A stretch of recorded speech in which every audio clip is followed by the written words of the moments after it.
那我问 Steve 他们什么时候第一次见面，和当时他有怎样的反应？ He said they met at a Christmas concert held at this church with a group of friends in 2012. 那 Steve 就告诉我，他们第一次见面是在这个教会的圣诞节音乐会，那是在2012年。 Afterwards, they all went to a Vietnamese restaurant nearby. 听完音乐会之后呢，他们去到附近的一个越南人的餐厅。 Ivy sat right across from Steve, and Steve thought she was pretty, but they didn't talk much since she seemed a little shy to him. Ivy 当时呢就坐在 Steve 的对面。那当时呢 ，Steve 觉得 Ivy 非常的漂亮，但是呢，他们并没有交谈太多，因为当时 Ivy 比较害羞。 They dated for a short time, but the relationship ended because Steve felt he was being prideful. 他们交往的时间非常短，很快呢，他们的关系就搁浅了，因为 Steve 呢觉得他自己当时比较骄傲。 In the middle of a 3-year break from their first and second round of dating, without too much interaction, Steve reached out to Ivy one day via text to see how she was doing. 他们第二次交往是在3年之后，在他们第二次交往之前，两个人并没有怎么互相联系。 During one of their conversations, Steve told her if she was interested in being introduced to a great guy. 然后 Steve 呢，他就主动的来联系 Ivy， 然后呢，就通过发短信的方式来问 Ivy 过得怎么样。然后呢 Steve 告诉 Ivy 呢，问他是否有兴趣认识一位非常棒的男生。 He gave a short description of the kind of man this person was, and this great guy was actually Steve. 那 Steve 呢就很简短的来描述了这个非常棒的男生是怎么样的一个人。那这个人呢，就这个非常棒的男生呢，事实上就是 Steve 自己。 And as soon as Ivy realized it, she stopped talking to him. 很快呢 ，Ivy 就意识到了 Steve 说的这个人呢，就是 Steve 自己。那所以 Ivy 就没有继续和 Steve 联系。 She wasn't impressed. 因为 Steve 并没有让 Ivy 刮目相看。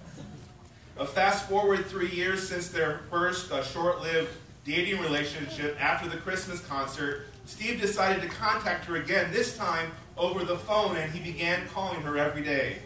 在第一段交往，这个过了3年之后呢，然后 Steve 就决定打电话来联系 Ivy， 然后 Steve 当时每天都会打电话给 Ivy。 Their communication had always been great, but this time Steve was more humble, and that seemed to make a difference.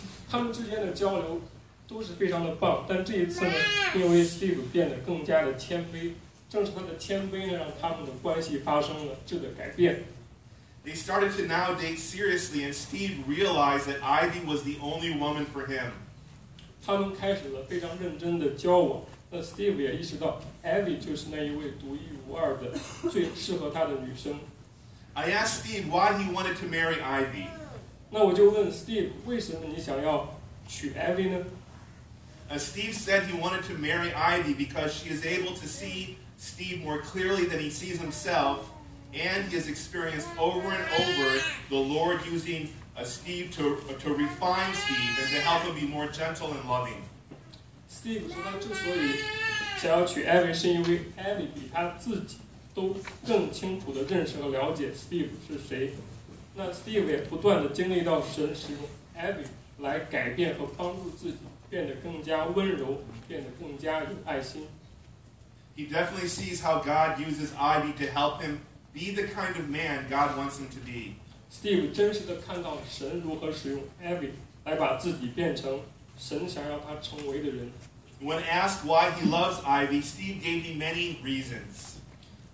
当被问到为什么他就是 Steve 爱 Ivy， 那Steve 呢给了很多的理由。 He answered first by saying they have great communication together. 那首先呢，他们两个人每次都是交谈甚欢。 He said that Ivy is a beautiful woman inside and out. 那 Steve 也讲 Ivy 不管是内在还是外在，都是一位非常漂亮的女生。 She knows his deepest and most horrendous sins, and yet she is able to forgive him because of her confidence that Christ died and paid for every single transgression.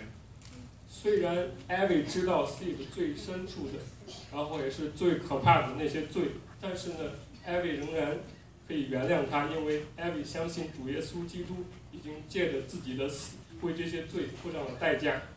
Steve said he wants to marry Ivy because she is a teachable and humble person who desires to be conformed into Christ's image by the Spirit of God.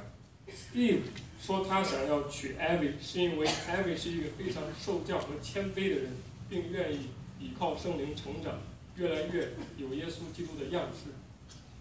Now let's hear Ivy's side of the story. 现在我们听一下艾薇是怎么讲。